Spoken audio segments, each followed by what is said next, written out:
Глава 1741. Существа Жун в секретной пещере. В воздухе над каким-то неизвестным каньоном в пределах горного хребта было обычное на вид белое облако, дрейфующее в небрежной манере.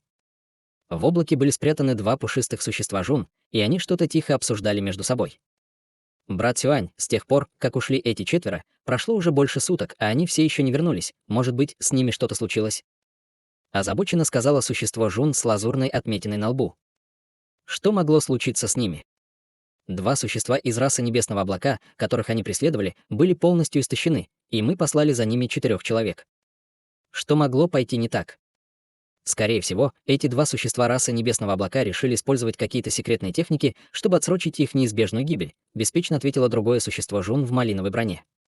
Это действительно правда, что эти два существа Небесного Облака обладают некоторыми замечательными техниками движения. В противном случае они вообще не смогли бы сбежать, кивком ответил первый Жун, по-видимому, будучи убежденный в этом. Это действительно удивительно, что ограничение, связанное с последней частью искусства культивации текста золотой печати, требует, чтобы было сломано несколько пространственных ледяных талисманов. Похоже, у нас нет другого выбора, кроме как ждать, пока сюда прибудет больше наших собратьев. Надеюсь, 2 пространственных ледяных талисманов будет достаточно, возможно, даже потребуется 3 или 4. Если это так, то мы сможем получить только неполное искусство культивации, вздохнуло существо Жун в доспехах. Ограничение, охраняющее заключительную часть искусства культивации, сильно отличается от всех предыдущих ограничений, так что это явно самая важная часть. Если мы не сможем заполучить эту последнюю часть, то, скорее всего, нам будет очень сложно его культивировать. Жалко, что никто из нас не умеет читать текст золотой печати. В противном случае мы смогли бы прочитать предыдущие части, чтобы дать себе представление о том, что включает в себя это искусство культивации. На лице первого существа Жун появилось несчастное выражение. Учитывая, что это искусство культивации текста золотой печати, мы, конечно же, не можем просто отказаться от него, не сделав все, что в наших силах. Проблема в том, что даже ближайшая группа наших братьев находится на расстоянии 4 или 5 дней, и если мы нужно собрать больше пространственных ледяных талисманов, тогда нам, возможно, даже придется провести здесь несколько месяцев. В этом случае наши планы уединиться здесь, чтобы попытаться совершить прорыв, будут полностью нарушены, сказала существо Жун в броне, и его лицо слегка потемнело. Это действительно довольно неприятно. Однако, если это искусство культивации текста золотой печати действительно окажется чрезвычайно мощным, то, возможно, оно даже сможет принести пользу всей нашей расе. По сравнению с этим, это достойная жертва, спокойным голосом сказал первый Жун, слегка нахмурив брови. Это может быть так, но вход в огромную ледяную область — блестящая возможность для нас продвинуться до священного уровня. Я не хочу упускать эту возможность, вздохнул Жун в доспехах. Какой смысл сейчас говорить об этом? Мы можем только надеяться, что другие группы получат наше сообщение и прибудут со своими пространственными талисманами как можно быстрее. Теперь, когда я думаю об этом, довольно необычно, что все расы всегда думали, что пространственные ледяные талисманы были только ключом к доступу к огромной ледяной области. Кто бы мог подумать, что они будут так полезны для нарушения определенных ограничений в этой области? Мы должны сообщить об этом старейшинам, когда вернемся, чтобы наши братья, кто войдет в эту огромную ледяную область в будущем, можете следить за такими ограничениями. Таким образом, два существа Жун болтали друг с другом в облаке, но их разговор был полностью не слышен за пределами облака. Облако, в котором они прятались, было проявлением какого-то глубокого ограничения, и эти двое, естественно, были существами Жун, которые наблюдали. Незаметно для них двоих, пока они разговаривали друг с другом, в белом облаке на высоте более 1000 футов над ними была незаметная тень, которая рассматривал их двоих. Их ограничение облаков, казалось, не могло препятствовать взгляду этого человека. Эта тень, естественно, была никем иным, как Ханли, которому потребовалось почти полдня, чтобы добраться до этого места.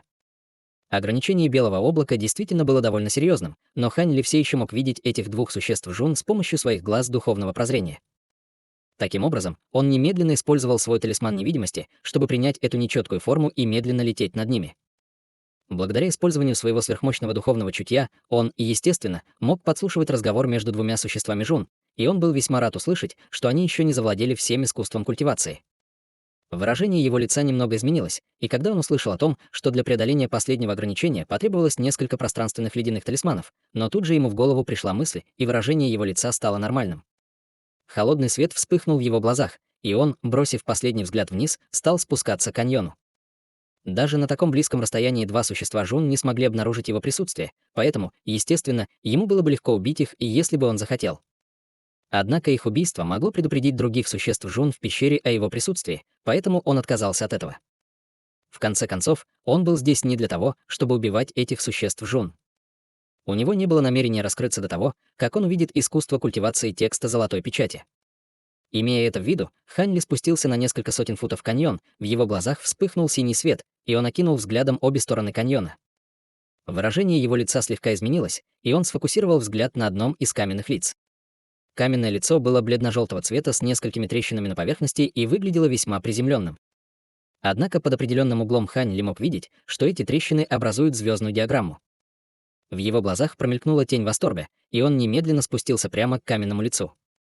Слабый духовный свет вспыхнул с поверхности каменного лица, и его тело беспрепятственно прошло сквозь него, после чего он оказался в чрезвычайно широком и просторном коридоре.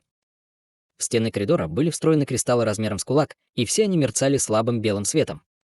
В нескольких сотнях футов перед ним стояла лазурная деревянная дверь, которая была слегка приоткрыта. Дверь была более 200 футов высотой, с вмятинами по всей поверхности, и у нее также не было угла, поэтому ее явно кто-то взломал с помощью грубой силы. Хань Ли прищурился, осматривая дверь, и увидел мерцающие золотые руны, вырезанные по краю гигантской двери.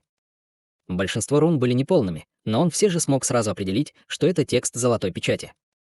По бокам ворот сидели два существа Жун, скрестив ноги и закрыв глаза, и один из них был одет в черной мантии, а другой был одет в белые одежды. Два существа Жун также были покрыты мехом по всему телу, у одного из которых был чистый, как снег, мех, а у другого — угольно-черный мех, что создавало весьма своеобразный контраст. Существа Жун были явно чрезвычайно осторожны и установили наблюдательные посты в нескольких местах. Хань Ли посмотрел на пропасть между двумя существами Жун шириной 40 футов, и его брови снова слегка нахмурились. Он был очень уверен в своем талисмане невидимости, и его способности к маскировке значительно улучшились теперь, когда он достиг поздней стадии пространственного закаливания, но он все равно подвергался бы некоторому риску, если бы попытался пройти между двумя существами Жун. Он не был полностью уверен в своей способности проскользнуть мимо этих двух существ Жун, не предупредив их. Однако Хань Ли колебался не слишком долго, глубоко вздохнув, молча направился к гигантской деревянной двери. Он уже добрался до этого места, поэтому не мог просто повернуть назад. Если случится худшее, ему придется просто убить этих двоих и прорваться внутрь. Это, естественно, было не самой мудрой стратегией, но это был единственный вариант действий, который был у него в распоряжении.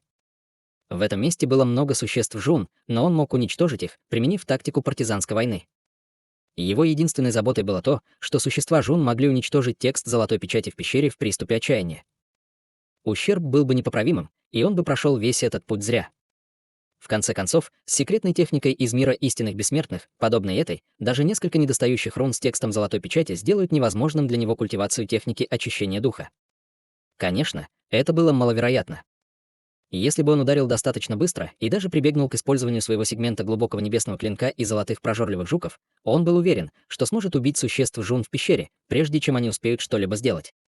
Таким образом, Хан Ли мгновенно принял решение перед полетом к двум существам Жун. 300 футов, 200 футов, 100 футов. Хань Ли в мгновение эка достиг области между двумя существами Жун, и как раз в этот момент существо Жун, покрытое черным мехом, внезапно открыло глаза. У Хань Ли забилось сердце, когда он увидел это, и он тут же остановился. Белошерстный Жун, естественно, почувствовал реакцию своего товарища, и он также открыл глаза, прежде чем озадаченно огляделся.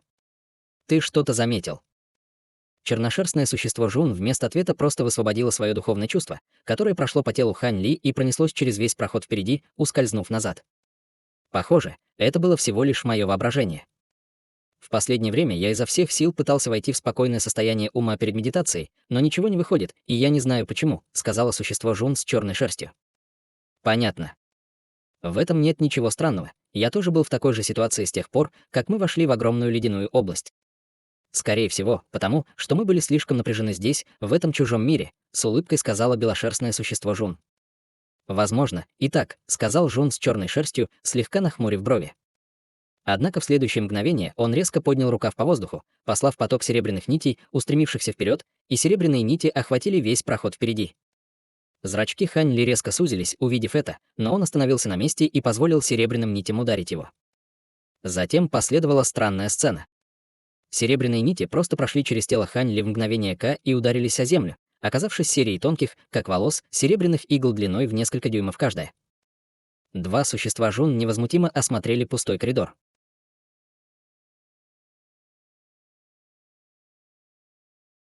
Глава 1742. Духовный текст на каменной стене. Похоже, я действительно был слишком напряжен в последнее время, сказал Жун с черной шерстью, и его губы слегка подергивались. Хе-хе, после этого мы можем отдыхать спокойно, с улыбкой сказал белошерстный Жун, которого, казалось, совершенно не смущали резкие действия своего компаньона. Жун с черной шерстью кивнул, закрыв глаза, и существо Жун с белой шерстью сделало то же самое после того, как в последний раз окинуло взглядом проход впереди. Таким образом, Хань Ли молча прошел между ними, и ни один из них не открыл глаза, когда Хань Ли пробирался через массивную лазурную дверь. Только тогда он действительно вздохнул с облегчением. Было очень удачно, что существо Жун развязало физическую атаку, которая оказалась неэффективной против его нынешнего тела. Если бы он вместо этого использовал магическую атаку, даже самый простой из огненных шаров заставил бы его раскрыться. Пройдя через лазурную дверь, Хань Ли прошел по коридору и скрылся за углом. Эта секретная пещера действительно была архитектурным шедевром. Внутри было бесчисленное количество проходов разного размера, которые расходились веером, как паутина, и большинство из этих проходов образовались естественным путем. Таким образом, это место было похоже на запутанный лабиринт для тех, кто впервые его исследует. К счастью, у Хань Ли была карта секретной пещеры, которую дал ему пожилой мужчина, поэтому он точно знал, по какому маршруту идти. Через некоторое время он, наконец, добрался до естественной пещеры. Это была пещера размером более 300 футов с белокаменной стеной с одной стороны. На каменной стене были вырезаны ряды золотых рун, переливающихся таинственным духовным светом. Сердце Хань Ли резко забилось при виде этого, и он окинул взглядом пещеру и обнаружил, что перед каменным лицом сидит Жун в конической бамбуковой шляпе. На его лице было задумчивое выражение, и он, казалось, рассматривал текст на каменной стене. Это было довольно неприятно для Хань Ли. Текст на каменной стене, несомненно, был целью его поездки, но если он хотел использовать секретную технику, чтобы воспроизвести этот текст, у него не было возможности не предупредить это существо Жун. Хань Ли молча стоял у входа в пещеру, задумчиво нахмурив брови. Тем временем существо Жун внимательно осматривало каменную стену, время от времени делая жест рукой, казалось, полностью погруженное в попытки расшифровать текст на стене. Хань Ли наконец принял решение, увидев это. Он медленно приближался к этому существу Жун и в мгновение оказался всего в 40 футах от него, но продолжил приближаться. Однако существо Жун все еще совершенно не обращало внимания на его присутствие, явно погруженное в текст на стене. Хань Ли был очень обрадован, увидев это, и когда он был менее чем в 20 футах от этого существа Жун, он, наконец, начал действовать. Золотой свет вспыхнул от его тела, и он внезапно показал себя и, взмахнув рукой, выпустил небольшую черную гору, окутанную серым светом. В то же время его золотое тело во вспышке появилось позади него, и все 6 его золотых рук были одновременно брошены в существо Жун. Существо Жун было мгновенно выведено из состояния медитации, и его тело вспыхнуло зеленым светом в попытке применить какую-то секретную технику, чтобы скрыться с места происшествия. Однако почти в одно и то же мгновение золотой свет внезапно вспыхнул из 6 золотых рук, и из каждой из них вырвался взрыв невидимой огромной силы. Жун почувствовал, как воздух вокруг него сжимается, и он был полностью обездвижен, не в силах пошевелить ни одним пальцем. Даже циркуляция магической силы внутри его тела стала крайне вялой. Тем временем небольшая черная гора расширилась над его головой, выпустив огромное пространство серого света, а также бесчисленные серебряные руны. Выражение шока и ярости появилось на лице существа Жун, и он немедленно издал протяжный крик. Он игнорировал свою безопасность, чтобы предупредить всех своих братьев в пещере. Однако звуковые волны не могли выйти за пределы серого света вокруг него, и его сердце сразу же ушло в пятки при виде этого. Прежде чем он успел сделать что-нибудь еще, золотая нить внезапно вырвалась из каждой из 6 золотых ладоней, и эти нити быстро сковали его в тугой кокон. В то же время серебряные руны, извергающиеся из экстремальной горы эссенции божественного света, образовали мерцающую серебряную световую формацию, спустившуюся сверху. Раздался глухой удар, и световая формация исчезла вместе с существом Жун, как будто его здесь никогда и не было. Если бы кто-то использовал мощную способность глаза, которая позволяла ему заглядывать в экстремальную гору эссенции божественного света, он бы обнаружил, что существо Ронг лежало без сознания в чреве горы. Мало того, что его тело было туго связано золотыми нитями, его зарождающаяся душа также была окутана слоем серебряных рун и также была вынуждена перейти в бессознательное состояние. С того момента, как Хань Ли показал себя, до того момента, когда существо Жун было втянуто в экстремальную гору эссенции божественного света, прошло всего несколько вдохов. И золотое тело, и экстремальная гора эссенции божественного света атаковали совершенно бесшумно, и колебания их духовного давления были сведены к минимуму. Таким образом, до тех пор, пока в пещере не появится кто-нибудь еще, никто не сможет обнаружить, что существо, находящееся на вершине стадии пространственного закаливания, только что было захвачено живым. Хань Ли вздохнул с облегчением, успешно успокоив это существо Жун. Хорошо, что он был здесь единственным Жуном, и все его внимание было сосредоточено на тексте золотой печати на стене. В противном случае ему было бы непросто добиться успеха. Если бы эти два существа Жун снаружи заметили его присутствие, он не смог бы захватить их живыми, он был бы вынужден убить их. Пока это существо Жун не было убито, его товарищи, скорее всего, не смогли бы обнаружить, что что-то не так. Эта пространственная способность затягивать в себя живых существа была чем-то, что гора эссенции божественного света приобрела после превращения в экстремальную гору. Если бы он полностью закалил все 5 экстремальных гор, эта способность стала бы неизмеримо мощной, и гора смогла бы затягивать целые моря. Несмотря на то, что в настоящее время у него была только одна экстремальная гора, она все еще была очень мощной, и этому Жуну было практически невозможно сбежать. Хань Ли больше не колебался после этого, убрав золотое тело и черную гору, и немедленно взмахнул рукавом. Черное кольцо вылетело изнутри, а затем испустило вспышку лазурного света, устремившуюся вниз. Вспыхнул духовный свет, и слабый золотой свет исходил от каменной стены. Однако он оставался полностью неподвижным и отказывался втягиваться в браслет для хранения. Хань Ли тяжело вздохнул, но не был так удивлен, увидев это. Если бы взять этот предмет было так просто, то он не оставался бы здесь так долго. Он только попытался втянуть его в браслет для хранения на случай, если это сработает. Во вспышке серебряного света из его черного браслета выскочил нефритовый браслет размером с ладонь и завис перед каменной стеной. Сделав печать заклинания, он указал пальцем на нефритовую пластину, и тот немедленно выпустил вспышку серебряного света, охватившую всю каменную стену. В следующее мгновение золотые руны на каменной стене искривлялись и искривлялись, если бы они ожили в серебряном свете. Сразу после этого шары золотого света вылетели из каменной стены, растворившись в нефритовой пластине. Спустя несколько мгновений все золотые шары света растворились в нефритовой пластине, и Хань Ли резко снял ручную печать. Серебряный свет сразу же вспыхнул от нефритовой пластины, и она упала в его руки, как шар белого света. Хань Ли взял ее в руки и вложил в него свое духовное чутье, после чего на его лице появилась слабая улыбка. Содержимое нефритовой пластины действительно было идентично золотым рунам на каменной стене. Он осторожно убрал браслет для хранения и нефритовую пластину, а затем перевернул руку, обнажив фиолетовый талисман, который он снова прикрепил к своему телу. Во вспышке фиолетового света тело Хань Ли снова потеряло физическую форму. Таким образом, Хань Ли продолжил путь через секретную пещеру и нашел еще 3 каменные стены с текстом золотой печати на них. Только одна из этих каменных стен охранялась существом Жун, а 2 другие остались без охраны. Это сделало работу Хань Ли намного проще, и он подкрался к другому существу Жун, прежде чем затянуть его на экстремальную гору. Таким образом, еще 3 раздела искусства культивации были воспроизведены в той же нефритовой пластинке, и, согласно аннотациям на карте, которую дал ему пожилой мужчина, осталась только одна часть искусства культивации. Однако здесь Хань Ли стал даже осторожнее, чем позволил себе расслабиться. Он еще не встречал остальных существ Жун, поэтому, скорее всего, все они собрались в последней пещере. Согласно информации, которую он подслушивал ранее, только ограничение, охраняющее последнюю часть искусства культивации, еще не было нарушено, поэтому неудивительно, что все собрались там. Помня об этом, Хань Ли оказался на распутье. Это была область, которую он должен был пройти на пути к последней пещере. Хань Ли огляделся, погладив подбородок, затем внезапно поднял руку, выпустив более 100 флагов формации. Это был его самый мощный набор инструментов формации, и он был способен на какое-то время даже заманивать в ловушку существ в стадии пространственного закаливания. Вдобавок к этому, он также достал один из своих небесных талисманов 9 дворцов, и на мгновение появилась массивная проекция дворца, а затем исчезла над формацией. Материалы, необходимые для обработки этого талисмана, были чрезвычайно редкими, но ему удалось купить некоторые из них в облачном городе, и таким образом он смог обработать еще 2 из этих талисманов. Таким образом, даже если бы существа Жун снаружи были предупреждены о том, что происходило в пещере, они на некоторое время оказались бы в ловушке этих 2 ограничений, прежде чем смогли бы добраться до Хань Ли. После всего этого Хань Ли кивнул с довольным выражением лица и приложил руку на макушку, на которой вспыхнул золотой свет, и золотое тело появилось позади него.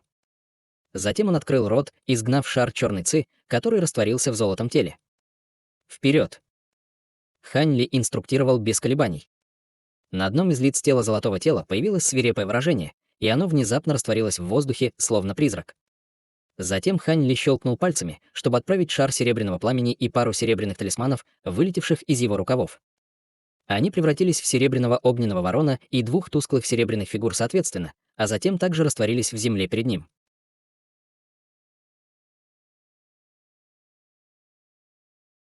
Глава 1743. Свирепая битва с могущественным противником.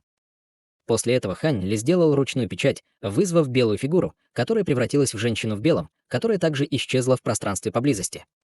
Наконец, он снова достал свой талисман невидимости, и во вспышке серебряных рун он растворился в воздухе. Его нематериальное тело совершенно невыразительно быстро полетело к определенному проходу, и после нескольких поворотов впереди наконец появилась белокаменная пещера. Из пещеры исходили 4 слабые ауры, и Хань Ли сузил глаза, продолжая двигаться вперед. Спустя несколько мгновений он достиг входа в пещеру и окинул взглядом ее внутреннюю часть.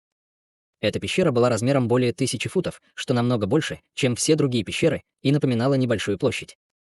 В центре площади находился полусферический серебряный световой барьер, внутри которого находилась еще одна каменная стена, на поверхности которой был начертан текст золотой печати. Существа Жун сидели, скрестив ноги, в каждом углу площади, и некоторые из них склонили головы в созерцании, в то время как другие пристально смотрели на серебряный световой барьер. Однако больше всего внимания Хань Ли привлекло высокое и широкое существо Жун с закрытыми глазами и руками, лежащими на коленях. Это существо Жун было одето в обычные серые мантии, но к его спине было привязано огромное лезвие. Весь клинок был обернут желтой звериной шкурой, и только его толстая и длинная черная рукоять была открыта. Весь клинок казался значительно выше, чем сам Жун, и сильно привлекал к себе внимание. Но что особенно привлекло внимание Хань Ли, так это практически значительный слой слабого малинового света, исходящий от тела существа Жуна. Это был чрезвычайно плотный слой зловещей ци. Остальные 3 существа Жун состояли из молодого человека в кожаных доспехах, а также старика и старухи. У этих 4 существ Жун также был мех по всему телу, как и у их собратьев, но их головы были идентичны головам нормальных людей. Холодный свет вспыхнул в глазах Хань Ли, и он сразу же направился к высокому и широкому мужчине без каких-либо колебаний. Было совершенно ясно, что это существо Жун было намного более могущественным, чем 3 других, поэтому он собирался застать этого человека врасплох и быстро убить его, прежде чем сразиться с 3 другими менее неприятными противниками. Его нематериальное тело бесшумно дрейфовало по воздуху, и вскоре он оказался менее чем в 200 футах от своей цели. Жун продолжал сидеть неподвижно, совершенно не обращая внимания на приближающуюся серьезную угрозу. Магическая сила Хань Ли уже начала циркулировать в его теле, но именно в этот момент развернулся неожиданный поворот событий. Когда Хань Ли был всего в 100 футах от существа Жун, гигантский клинок на его спине внезапно издал слабый звенящий звук. Звук был не очень громким, но здесь было совершенно тихо, поэтому он сразу всех насторожил. Сердца 3 других существ Жун содрогнулись, и они в унисон повернулись к своему товарищу. Высокий и широкий мужчина также резко открыл глаза, и пронзительный желтый свет вспыхнул через его зрачки, а его рука вырвалась вперед со скоростью молнии, сделав хватательное движение. В следующее мгновение гигантский клинок каким-то образом оказался в его руках, а слой шкуры зверя разорвался в клочья. Затем гигантский клинок превратился в порыв яростного черного ветра, неистово рвавшийся вперед. Изнутри черного ветра доносился грохот, и в порыве можно было различить очертания свирепого зверя. Выражение лица Хань Ли немного изменилось, увидев это. Он натолкнулся на чрезвычайно редкое сокровище, которое могло предупредить своего владельца об опасности, и, скорее всего, это сокровище было из свитка 1000 духовных сокровищ хаоса. Золотой свет вспыхнул от его тела, и он одновременно поднял обе руки. В одной из его рук внезапно появился серебряный кипригель, и он повернул ее на встречный порыв черного ветра. В пространстве взорвались бесчисленные проекции кипригеля, слившись в массивную проекцию правителей на фоне вспышки серебряного света. Серебристый свет и черный ветер с оглушительным грохотом взорвались в унисон. Серебряный кипригель столкнулся с гигантским клинком, и руны на их поверхности яростно вспыхнули, образуя удивительное духовное давление. Раздался звонкий звенящий звук, и, казалось, оба сокровища были равны по силе. Тем временем Хань Ли осторожно поднял вторую ладонь в воздух, и появилась небольшая черная гора, мгновенно растворившись в воздухе. В следующее мгновение пространственные колебания вспыхнули над головой существа Жун, и черная гора высотой около 10 футов рухнула сверху. Хм. Слабый крик удивления раздался, и на его лице наконец появилось слегка встревоженное выражение, но затем он быстро усмехнулся и сделал печать заклинания, в результате чего его тело полностью покрыл слой густой малиновой зловещей ци. Зловещая ци хлынула в небеса, формируя огромную малиновую руку, которая устремилась прямо к черной горе. С глухим ударом рука коснулась нижней части горы, и первая сразу же начала проявлять признаки напряжения. Было совершенно ясно, что экстремальная гора эссенции божественного света была намного тяжелее, чем ожидало существо Жун. Выражение его лица слегка изменилось, и он резко поднялся на ноги, а затем немедленно нанес мощный удар вверх. Столб багрового света вырвался из его кулака, а затем растворился в огромной алой руке, чтобы поддержать его. Малиновый свет сразу же закрутился вокруг массивной руки, и она увеличилась в несколько раз до своего первоначального размера, и на каждом из его 5 пальцев появился малиновый цветок лотоса. 5 цветов лотоса вращались на месте, высвобождая бесчисленные руны, которые работали вместе с огромной рукой, и их объединенная сила действительно сдерживала Черную гору. При виде этого синий свет промелькнул в глазах Ханли, и позади него с раскатом грома появилась пара полупрозрачных крыльев. Он взмахнул крыльями, и снова раздался раскат грома, и он исчез на месте. Зрачки существа Жун сузились при виде этого, и оно немедленно открыло рот, чтобы извергнуть вспышку золотого света, которая во вспышке исчезла на расстоянии около 10 футов перед существом Жун. Раздался глухой взрыв, и Ханли споткнулся из воздуха. Пятицветное пламя пылало вокруг его безупречно белой руки, которая в настоящее время плотно сжималась вокруг маленькой золотой змеи с крыльями на спине. Змея щелкала раздвоенным языком и непрерывно извивалась, пытаясь вырваться из его руки, но Ханли просто холодно хмыкнул, и пятицветное пламя резко усилилось. В глазах золотой змеи мелькнул испуганный взгляд, и в следующее мгновение на ее теле внезапно появился слой льда, превратив его в пятицветную ледяную статую. После того, как он резко улучшил базу культивации, его пятицветное ледяное пламя, естественно, также стало намного более мощным, чем раньше. Он без колебаний потер руки, выпустив дуги золотых молний из ладоней на фоне громкого удара грома. В результате ледяная статуя была мгновенно разрушена, а золотая змея распалась на пятнышки духовного света. На лице существа Жун появилось выражение шока и ярости. Этот дух бездны был тем, что он лелеял в течение многих лет, и он не только обладал мощной врожденной способностью пробивать пространство, но и его тело было чрезвычайно решительным, из-за чего сокровищам было очень трудно причинить ему вред. Он никогда не думал, что его так легко захватит и уничтожит этот противник. Раздался громовой рев ярости, и Жун сделал хватательное движение одной рукой, после чего в его руках внезапно появилась круглая чаша. Поверхность чаши была испещрена замысловатыми символами и излучала слабый малиновый свет, а ее край был чрезвычайно острым. Он щелкнул запястьем, чтобы чаша взлетела в воздух, и она превратилась в бесчисленное количество красных лезвий, которые полетели прямо в Ханли. При виде этих малиновых клинков на лице Ханли появилось странное выражение, и он сделал ручную печать, вместо того, чтобы принимать какие-либо меры. Черная ци закружилась по всему его телу, и появился черный доспех. Как только малиновый свет достиг 10 футов от Ханли, его холодно остановили слои черных рун, высвобожденные доспехами. Ханли воспользовался этой возможностью, чтобы взмахнуть крыльями, на которых он снова исчез, словно лазурно-белая дуга молнии. На лице существа Жун было выражение громовой ярости, и малиновая зловещая ци хлынула вокруг него, мгновенно формируя массивный малиновый цветок лотоса, заключивший в себе все его тело. В этот момент он уже осознал, что его противник был далек от обычного существа стадии пространственного закаливания, и повернулся к своим товарищам с немного озадаченным выражением лица, недоумевая, почему они еще не вмешались, чтобы помочь ему. В результате он был встречен видом 3 других существ Фронг, сражающихся с белой фигурой и 2 внезапно появившимися тусклыми серебряными фигурами. Все 3 существа Жун явно преобладали над своими противниками, но они все еще не могли освободиться от битв в ближайшее время. Белые и серебряные фигуры, естественно, были никем иным, как разумной марионеткой Ханли, а также теневыми марионетками, проявленными 2 из его талисманов происхождения брони.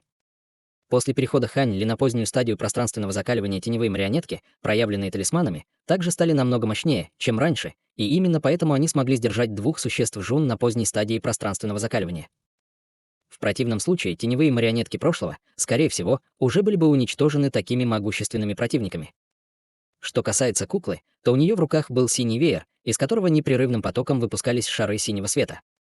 Между тем, его другая рука непрерывно швыряла потоки ледяной ци в сторону молодого человека, делая его неспособным помочь существу Жун, на которое напал Ханли. Существо Жун, столкнувшееся с Ханли, было весьма удивлено таким поворотом событий, но прежде, чем он успел подумать о чем-либо еще, над его головой вспыхнули пространственные колебания, и Ханли внезапно появился над маленькой черной горой, осторожно топнув по ней ногой. Гора резко расширилась во вспышке серого света, увеличившись до более чем 100 футов в размере, раздавив огромную малиновую руку внизу на фоне громкого грохота. Затем черная гора рухнула сверху, и выражение лица существа Жун слегка изменилось, он тут же перевернул руку. При этом он призвал небольшой серебряный топор длиной в несколько дюймов во вспышке духовного света, а затем швырнул топор вверх. Раздался глухой удар, и гигантский топор размером в несколько десятков футов вырвался из мерцающего серебряного света и рухнул на черную гору, как молния. Зрачки Ханли сузились, но он тут же сделал печать заклинания, и экстремальная гора расплылась, мгновенно исчезнув. Таким образом, гигантский топор ударил пустое место, после чего Ханли и Черная гора снова появились над головой существа Жун и без колебаний рухнули вниз.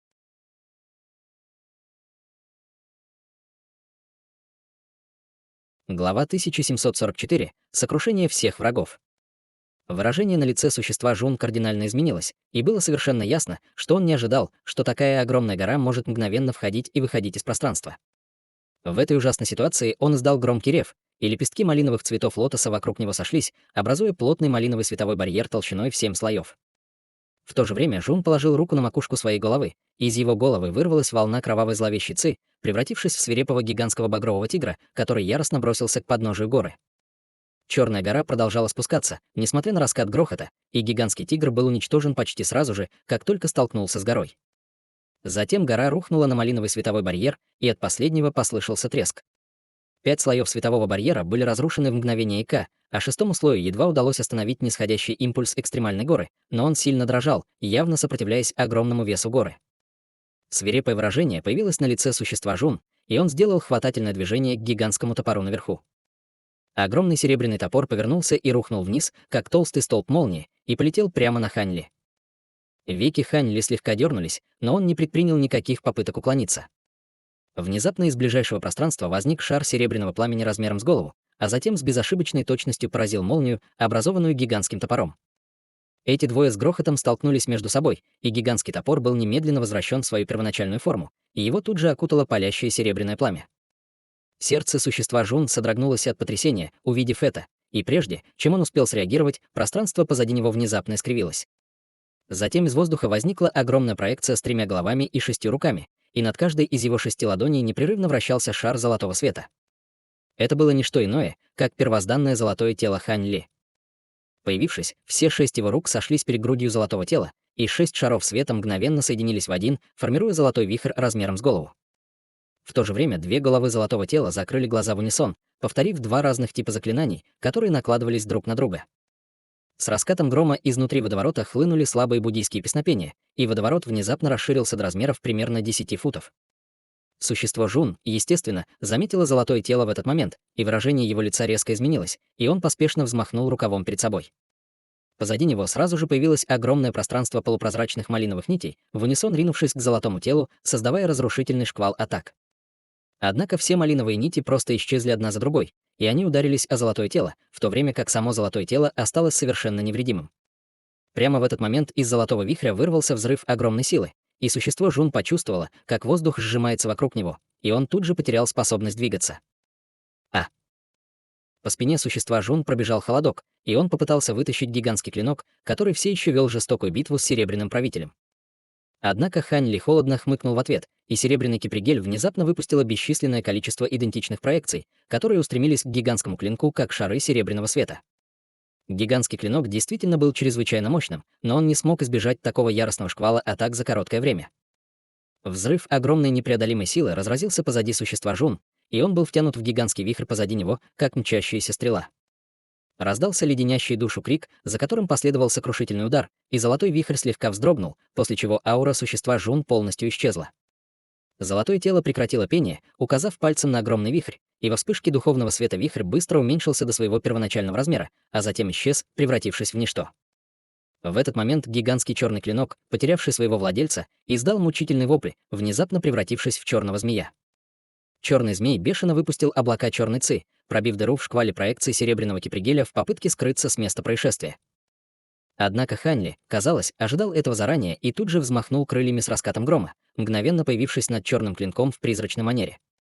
Он открыл рот, чтобы изгнать шар лазурного света, внутри которого находился миниатюрный лазурный котел. Хань Ли быстро указал пальцем на маленький котел, и его крышка отлетела сама по себе, и изнутри раздался громкий жужжащий звук. Бесчисленные лазурные нити плотно связали черного змея во вспышке лазурного света, после чего Хань Ли немедленно похлопал по небольшому котлу. Раздался резкий лязг, и лазурные нити внезапно обвились вокруг черного змея, заставляя его принять форму гигантского клинка во вспышке яркого лазурного света. Хань Ли сделал ручную печать, и лазурные нити втянули огромное лезвие в котел, который снова превратился в шар лазурного света. Хань Ли провел рукавом в сторону шара лазурного света, и он исчез в мгновение ока. Только после этого он бросил взгляд в другое место, чтобы осмотреть остальную часть поля битвы. Гигантский серебряный топор уже был превращен в шар из серебряной жидкости огненным вороном и практически был поглощен им. Что касается других 3 существ Жун, они, естественно, уже заметили, что их товарищ был убит Хань Ли. Все 3 были в ужасе от этого развития событий и покинули своих противников почти одновременно, летя прочь в виде полосок духовного света. Их покойный товарищ был самым могущественным среди них, и тот факт, что Хань Ли убил его за такое короткое время, означал, что он определенно был слишком силен, чтобы они трое могли противостоять ему. У них был бы шанс, только если бы они смогли воссоединиться со всеми своими товарищами. Однако Хань Ли определенно не собирался позволять им сбежать. Холодный свет вспыхнул в его глазах, и он взмахнул крыльями, растворившись в воздухе лазурно-белой нитью света. Золотое тело выступило вперед и внезапно исчезло на месте, в то время как две теневые марионетки и кукла также пустились в погоню. Несколько мгновений спустя мучительный вопль молодого человека раздался снаружи пещеры, и его аура исчезла первой. Сразу после этого прогремела череда взрывов и рев ярости, и вскоре после этого пожилые мужчина и женщина были повалены леденящими кровь криками. После этого все замолкло. Примерно через 10 минут на каком-то перекрестке далеко от пещеры раздался оглушительный грохот, и звуки битвы возобновились. Спустя неопределенный промежуток времени все снова замолкло. Лазурный свет вспыхнул за пределами пещеры, и Хань Ли бесстрастно вошел внутрь, направив свой взгляд на серебряный световой барьер в пещере. Он убил этих трех существ Жун своим золотым телом и марионетками, а затем немедленно бросился к перекрестку, где установил свои ограничения. Как и ожидалось, остальные 4 существа Жун оказались в ловушке небесного талисмана 9 дворцов и ограничений, и Хань Ли немедленно вступил с ними в бой. Исход той битвы был для него довольно неожиданным. Он смог убить 3 существ Жун в быстрой последовательности, но последний Жун с черной шерстью внезапно применил особую секретную технику, которую он никогда раньше не видел, взорвав свое физическое тело, чтобы прорваться через ограничения, а затем сбежал в виде дюжин полос малинового света. Несмотря на то, что большинство полос багрового света было выслежено Хань Ли, было 2, которые ушли слишком далеко, даже для его духовного чутья и духовных глаз, чтобы их отследить, поэтому он мог только отпустить их. Однако, даже несмотря на то, что это существо Жун выжило, он был ничем иным, как 2 фрагментами души без физического тела, поэтому, скорее всего, он был просто выслежен как добыча каким-то могущественным зверем в этом мире. Хань Ли не собирался оставаться здесь дольше, чем должен. Все, что он хотел сделать сейчас, это снять это последнее ограничение, чтобы получить последнюю часть искусства культивации, а затем немедленно покинуть это место. Однако даже около дюжины существ Жун были поставлены в тупик из-за этого ограничения, поэтому он не был уверен, сможет ли он его нарушить. Хань Ли прищурился, и синий свет вспыхнул через его зрачки, пока он медленно продвигался к световому барьеру. Это ограничение действительно выглядело особенным. Его поверхность, казалось, переливалась серебристым светом, но при ближайшем рассмотрении внутри светового барьера дрейфовали руны всех цветов. Кроме того, сама преграда также была очень плотной, но оставалась полностью прозрачной. Однако то, что существа Жун не смогли насильно разрушить это ограничение, не означало, что он также не был способен на такой подвиг. Его брови слегка нахмурились, и он внезапно щелкнул пальцем, и из рукава вылетела полоска лазурного меча Ци, которая затем ударилась о световой барьер. Меч Ци был мгновенно отражен с резким лязгом, в то время как световой барьер остался полностью невредимым. Хань Ли не был так уж удивлен, увидев это, и тут же открыл рот, выпустив серебряный шар. Огненный ворон с глухим стуком взорвался о поверхность светового барьера, но тоже ничего не смог сделать. Затем он призвал свой серебряный кипригель и выпустил бесчисленные проекции, которые обрушились на световой барьер.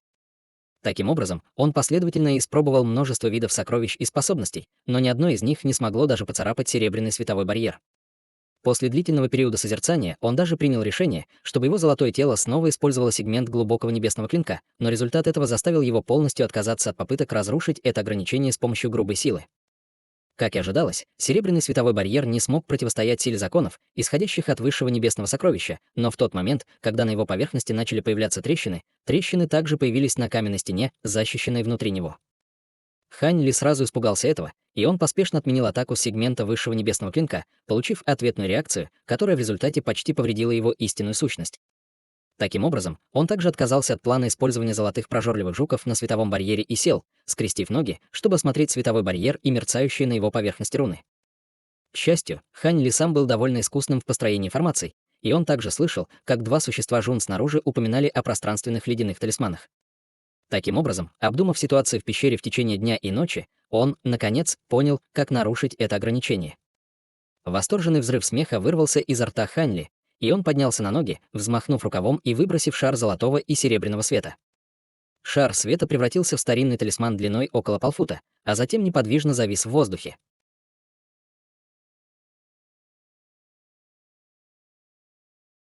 Глава 1745. Получение искусства культивации. Хань Ли быстро щелкнул 10 пальцами, выпустив заклинательные печати разного цвета в сторону светового барьера. С каждой заклинательной печатью, исчезнувшей в барьере, серебряный свет вспыхивал ярче, и через несколько мгновений световой барьер начинал напоминать горшок с кипящей водой. Вокруг него начало вращаться бесчисленное количество рун, пока Хань Ли продолжал накладывать печати заклинания, оценивая барьер немигающим взглядом. Внезапно он издал низкий крик, взмахнув рукавом, выпустил несколько десятков флагов формации, которые взорвались в следующее мгновение. Флаги кружились в воздухе, образовав странную формацию над световым барьером. Все флаги формации начали издавать жужжащий звук и, мягко покачиваясь, испускали духовный свет разных цветов. Хань Ли издал еще один низкий крик, ткнув пальцем в воздух, и яркий духовный свет, исходящий от флага формации, переплелся, образуя чрезвычайно сложную световую формацию, которая медленно вращалась в воздухе. Вперед! Синий свет вспыхнул в глазах Хань Ли, и он указал пальцем на пространственный ледяной талисман, и тот вздрогнул, растворившись в определенной части световой формации в виде полосы золотого и серебряного света. В следующее мгновение световая формация выпустила своеобразную ауру, после чего раздались вспышки звенящих звуков. Из центра формации вырвался золотисто-серебряный столб света, поразив серебряный световой барьер, и ранее неподвижный световой барьер начал таять, как снег под палящим солнцем, издавая шипящий звук. Однако через несколько мгновений руны вокруг светового барьера яростно устремились к столбу света, прекращая процесс плавления и постепенно снова утолщая световой барьер. Вместо того, чтобы разочароваться в этом, на лице Хань Ли появилось приподнятое выражение. Он провел рукой по своему браслету для хранения, и в воздух вылетело еще 2 шара золотого и серебряного света, оказавшись 2 другими пространственными ледяными талисманами. Один из них, естественно, был тем, который он оставил себе, в то время как другой был получен после осмотра тела существ Жун, которые были втянуты в его экстремальную гору эссенции божественного света. К большому удивлению Хань Ли, тот, кто усовершенствовал пространственный ледяной талисман в этой группе, не был существом Жун с гигантским клинком, и он был самым могущественным среди них.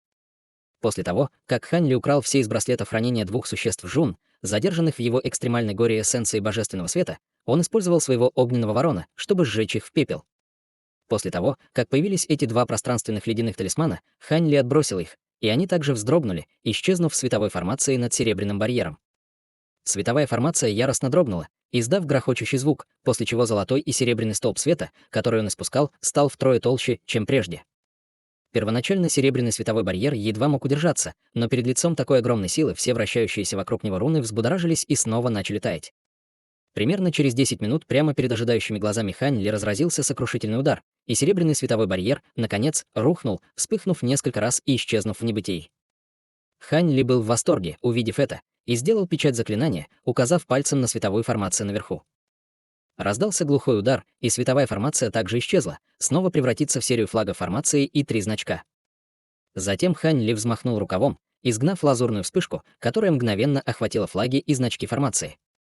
После этого он повернулся к золотому тексту на каменной стене, который стал значительно четче, и даже с его непоколебимым характером он все равно был взволнован.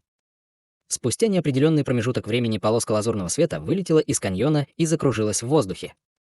Затем лазурная полоска света внезапно выпустила черную гору, которая в мгновение ока расширилась до размеров настоящей горы и рухнула вниз в сторону долины. Несколько сокрушительных ударов прогремели подряд, и после ожесточенного шквала мощных ударов гигантской черной горы весь каньон обрушился на несколько сотен футов и практически превратился в ничто. Лазурный свет погас, раскрывая Хань Ли. Он с равнодушием посмотрел вниз на сплющенный каньон и небрежно сделал хватательное движение вниз. Гигантская гора издала грохот и быстро сжалась, а затем исчезла в рукаве Хань Ли в виде полосы черного света. Лазурный свет снова появился вокруг тела Хань Ли, и он продолжил путь вдаль. Днем позже пожилой мужчина и молодая женщина сидели на пышной горе, расположенной на неизвестном острове, и у них обоих были закрыты глаза в безмолвной медитации. У двоих были торжественные лица, и у одного из них непрерывно исходил духовный свет, в то время как вокруг другого танцевали струи белой ци. Внезапно лицо женщины слегка зашевелилось, и белая ци вокруг нее рассеялась. Почти в тот же самый момент духовный свет вокруг тела пожилого мужчины погас, и он также открыл глаза со слегка удивленным выражением лица. «Кто-то, кажется, идет сюда». «Неужели это господин Даосист Хань?» — нерешительно пробормотала женщина. Возможно, но с тех пор, как ушел господин Даосист Хань, прошло меньше 2 дней. Конечно, ему было бы не так легко получить искусство культивации, независимо от того, насколько он могущественен. В конце концов, за нами охотилось более 10 существ Жун того же ранга, что и мы, недоверчиво сказал пожилой мужчина. Я не уверен, так ли это, но мы скоро узнаем. Фея Юэ подняла руку, выбросив вперед белый носовой платок, который образовал белый световой барьер над ее телом. Затем она исчезла вместе со световым барьером в мгновение ока. Пожилой мужчина также кивнул и, перевернув руку, достал лазурный флаг, которым взмахнул в воздухе и исчез во вспышке лазурного света. Таким образом, казалось, что никто и никогда не был на этой горе. Спустя несколько мгновений вдали вспыхнул духовный свет, и появилась полоска лазурного света, устремившаяся прямо к острову. Лазурный свет кружил вокруг, прежде чем приземлиться на пышной горе, а затем свет отступил, открывая Хань Ли. Он огляделся, и его глаза вспыхнули голубым светом, и на его лице появилась улыбка. «Вы ходите, господа. Я уже получил искусство культивации. Это действительно брат Хань. Поздравляю, господин даосист Хань». Два крика удивления и восторга прозвучали почти в унисон, после чего вспыхнули лазурный и белый свет, и снова появились пожилой мужчина и фея Юэ. У них обоих были экстатические выражения лица, и голос феи Юэ, дрожа от недоверия, спросила: «Брат Хан, ты действительно получил всю технику очищения духа?» «Хе-хе, я бы не стал лгать об этом. Если вы мне не верите, вы можете посмотреть сами», — Хань Ли улыбнулся, подняв руку, и вылетела лазурная нефритовая пластинка. Увидев это, фея Юэ слегка запнулась и рефлекторно подняла руку, чтобы поймать нефритовую пластинку, из-за чего на ее лице появилось нерешительное выражение. Она была действительно очень удивлена, что Хань Ли так легко дал ей искусство культивации. Пожилой мужчина рядом с ней тоже был несколько ошеломлен, но Хань Ли просто улыбнулся и проигнорировал их удивленные выражения, не прилагая никаких усилий, чтобы объяснить себя. Фея Юэ взяла себя в руки, прежде чем поразмыслить над нефритовой пластинкой, чтобы убедиться, что на него не наложено никаких ограничений. «Хорошо, тогда я посмотрю». Выражение ее лица стало нормальным, и она прижала нефритовую пластинку к колбу и начала внимательно осматривать ее содержимое.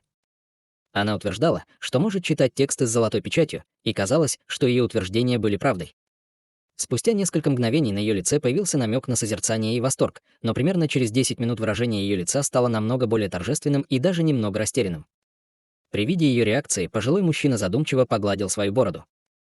Слегка вздохнув, фея Юэ осторожно сняла нефритовую пластинку со лба, и на ее лице появилась кривая улыбка. «Что-то не так, госпожа Юэ. Может быть, искусство культивации, записанное в секретной пещере, на самом деле не является техникой очищения духа?» Поспешно спросил пожилой мужчина. Искусство культивации настоящее, и это действительно техника очищения духа, но условия, необходимые для его культивации, чрезвычайно строгие. Для тех, кто находится в мире духов, как мы, едва ли найдется кто-нибудь, кто может его развивать. Но опять же, это неудивительно, учитывая, что это секретная техника мира истинных бессмертных, поэтому имеет смысл только то, что она не подходит для нас. Однако нефритовая пластинка содержит только первую половину искусства культивации. «Возможно, вторая часть будет содержать некоторые решения», сказала фея Юэ медленным голосом, оценивая реакцию Хань Ли. Услышав это, выражение лица пожилого мужчины немного изменилось, и он также повернулся, чтобы оценить Хань Ли. Брови Хань Ли слегка нахмурились, но вскоре его лицо стало нормальным, и он спокойно ответил: «В самом деле, это только первая половина искусства культивации. Вторую половину я дам тебе после того, как ты научишь меня читать текст золотой печати. Что скажешь?» «Ха-ха, это не проблема. Мы обещали научить тебя тексту золотой печати в обмен на это искусство культивации. Однако текст золотой печати чрезвычайно сложен и глубок, и его можно преподать только устно, так что он, скорее всего, займет какое-то время», сразу согласился пожилой мужчина. Фея Юэ улыбнулась, услышав об условии Хань Ли, и она также вмешалась. «Видя, как брат Хан предоставил нам искусство совершенствования, я, естественно, также выполню свою часть сделки. Однако это место слишком близко к секретной пещере, так что лучше пойти в безопасное место, прежде чем мы научим брата Ханя тексту золотой печати». «Ты права, фея Юэ. Тогда давай немедленно отправимся в путь», ответил Хань Ли с улыбкой. Таким образом, трое из них достигли консенсуса, и после краткого обсуждения они улетели вдаль, как 3 полосы света. На 5-й день после того, как трио Хань Ли покинуло остров, около дюжины существ Жун появились в воздухе над каньоном вдалеке. Их лидером было существо Жун с человеческим лицом, внешне похожее на пожилого человека, и на его лице было выражение громовой ярости, и он смотрел вниз на каньон, который был сравнен с землей. В этот момент трио Хань Ли пряталось в небольшой горе в бесчисленных километрах от них. Они вырезали зал глубоко в недрах горы, и все трое сидели в зале, скрестив ноги. Обладая невероятно мощным духовным чутьем, Хань Ли мог день и ночь учиться у 2 своих импровизированных учителей, и он овладел текстом золотой печати всего за полмесяца. Убедившись, что ему больше нечем учиться, Хань Ли с радостью передал вторую половину техники очищения духа, и пожилой мужчина и фея Юэ были, естественно, в восторге. Сделав себе копии, они попрощались с Хань Ли и разошлись. До закрытия огромной ледяной области оставалось не так много времени, поэтому им, естественно, пришлось искать безопасное место, чтобы попытаться прорываться.